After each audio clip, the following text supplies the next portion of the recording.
সুপ্রভাত বন্ধুরা। পরিবর্তিত জীবনের শক্তি। যদি কেউ খ্রিস্টে থাকে তবে সে নতুন সৃষ্টি। পুরাতন বিষয়গুলি চলে গেছে, দেখো সব নূতন হয়েছে। 2 করিন্থীয় 5:17 আজ আমরা প্রেরিত পৌলের জীবন থেকে এক শক্তিশালী শিক্ষা গ্রহণ করব।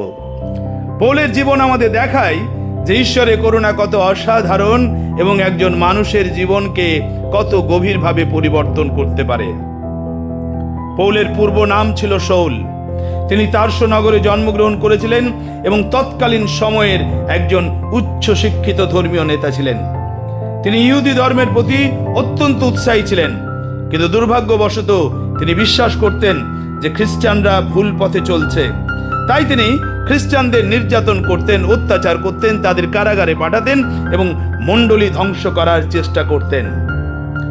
কিন্তু একদিন দম্মেশকে যাওয়ার পথে তার জীবনের মোড় ঘুরে গেল। হঠাৎ স্বর্গীয় আলো তার চারপাশে জ্বলে উঠল এবং তিনি একটি কণ্ঠস্বর শুনলেন, শৌল শৌল, কেন তুমি আমাকে তাড়না করছো? সেই কণ্ঠস্বর ছিল যিশুর। আর সেই সাক্ষাতের পর শৌলের জীবন সম্পূর্ণ বদলে গেল। যিনি একসময় খ্রিস্টের শত্রু ছিলেন, তিনি খ্রিস্টের একজন বিশ্বস্ত দাস হয়ে উঠলেন। তার নাম হলো পৌল এবং তিনি সুসমাচার প্রচারের জন্য নিজের জীবন উৎসর্গ করলেন। এরপর তার জীবন সহজ ছিল না। তিনি বহুবার কারাগারে গিয়েছেন, প্রহার সহ্য করেছেন, জাহাজ ডুবির শিকার হয়েছেন, ক্ষুধা ও কষ্টের মধ্য দিয়ে গিয়েছেন, কিন্তু কোনো কিছুই তাকে থামাতে পারেনি। কারণ তিনি জানতেন যিনি তার জীবন পরিবর্তন করেছেন তিনি তার সঙ্গে আছেন। পৌল শুধু সুসমাচার প্রচারই করেননি, তিনি বহু মণ্ডলী প্রতিষ্ঠা করেছিলেন এবং অসংখ্য পত্র লিখেছেন, যা আজও আমাদের বিশ্বাসকে শক্তিশালী করে তোলে। প্রিয় বন্ধু, পৌলের জীবন আমাদের একটি বড় সত্য শেখায়। কোনো মানুষই ঈশ্বরের করুণার বাইরে নয়। মানুষ হয়তো অতীত দেখে বিচার করে, কিন্তু ঈশ্বর ভবিষ্যৎ দেখেন।